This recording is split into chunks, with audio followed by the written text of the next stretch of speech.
আমার এখন কি হইব ও মুমিন তোমার কি হয়ে গেল রে এই কোনো মানুষ সহ্য করতে পারে এইরকম সুন্দর মানুষ এর সঙ্গে যদি বালি মারে আমি তুমি থামবা নাইলে আমি তোমার গলা ধরিয়ে জোড়ার কান্দা কানমু তুমি আমার ঠিক পাও নাই ওগুলো হয় না কি করব এই যে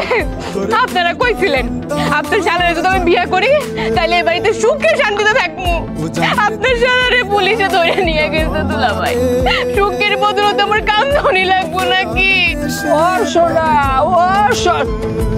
সোনা তুমি কাঁদো না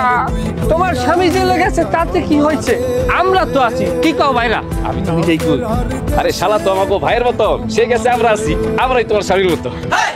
এটা কি কইলেন হ্যাঁ আপনার আমার স্বামী মানে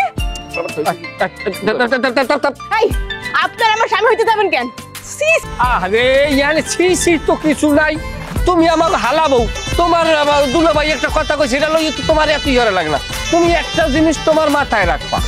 যে চোর পরিবারের বউরা কোনোদিন রাজি হয় না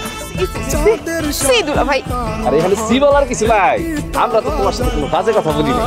আমরা আসছি তোমার এই জায়গায় সান্ত্বনা দিতে তোমার স্বামী যতদিন জেলে থাকবে তোমার কিন্তু সান্ত্বনা দরকার ও মুমিন কই গো তুমি দেখা যাও আমার সান্ত্বনা দিতে আইছে মুমিন রে আচ্ছা দুলাভাইরা আমার মুমিন দেখে খালি পুলিশে ধরছে নাকি পুলিশ তেরে গুলি কইরাও মারছে গুলি খাইতেও পারে আমি